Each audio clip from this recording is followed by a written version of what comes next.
Christian McCaffrey. What would an NFL team be getting in him based on what you've seen from him? Well, this is an easy question for me to answer, and I try to do it objectively. But when I watch it objectively, I spent 9 years in the NFL. I know how to get ready for the draft, and I sit back and I watched it objectively. You're getting a starting running back, a potential starting receiver, both outside and inside, a starting punt returner, and a starting kickoff returner. You're getting a guy that can affect the game in 4 different ways. So you're not just getting a guy that's going to be, we'll see how he fits in. Like day one, he's all over the place. Not to mention he's close to a football savant. It just makes sense to him. So the guy can come in and memorize the game plan that week and play and affect the game 4 different ways.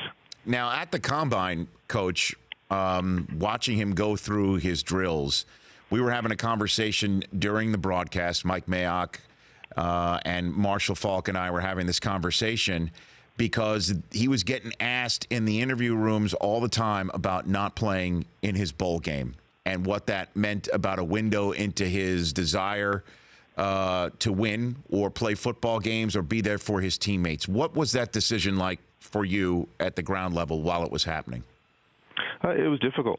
There's no question about it. It was difficult. He's your senior. He was a junior, but a team captain and the face of the franchise, if you, as you will.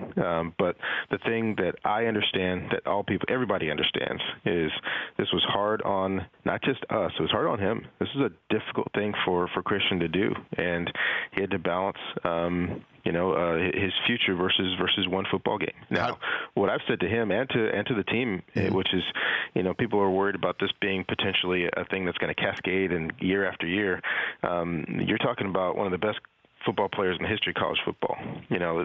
This will not affect his draft stock. Whereas a guy that maybe didn't have the kind of years that Christian had tries to do this, and he could see that it could. I mean, and last year in 2015, Christian had the best year in the history of college football, passing Barry Sanders and all that he did. I mean, this kid is a phenomenal talent, and when it comes down to it, that's what the NFL is about. No, I know. And look, you're talking to somebody where when I heard that, I thought, okay. Obviously, it would be tough for somebody like yourself to try and replace him and win a bowl game and try and play a bowl game that obviously means a lot to those in the locker room that are playing it. I did not have a problem with it in terms of thinking that this kid was a bad seed going into the NFL. That said, why would NFL teams be kicking the tires on him like that, David? I think you always have to ask. NFL guys are used to it. There are things that look one way on the outside, and then when you do some digging, you find something else. So you have to do the digging, right? We're talking about billion-dollar franchises that want to invest a lot into a draft pick, into an athlete, and they want to make sure. Was this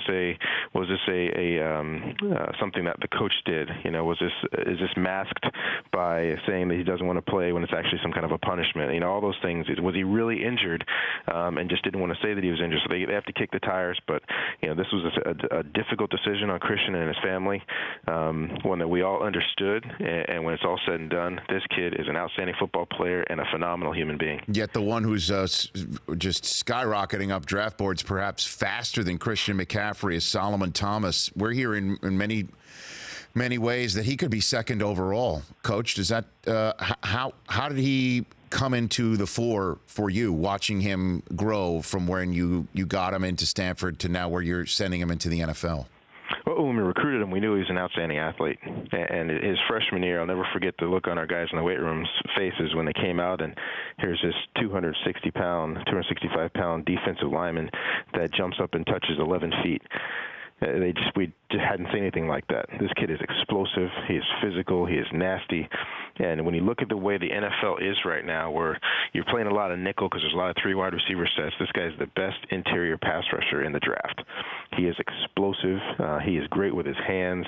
He is great against the run, getting off blocks, anticipating and reacting to blocking schemes as well as anybody I've ever seen.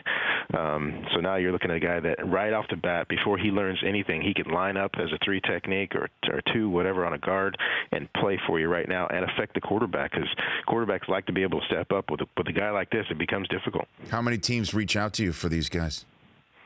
How many do you hear from? Just about all of them. Just about all of them. Even though not all of them can get a shot at him, that's for damn sure. Yeah, there was a hope. There was a hope for a lot of guys later in the draft that Christian may be able to fall, and I just said wait until the combine, because he's one of those guys now, and you experience this.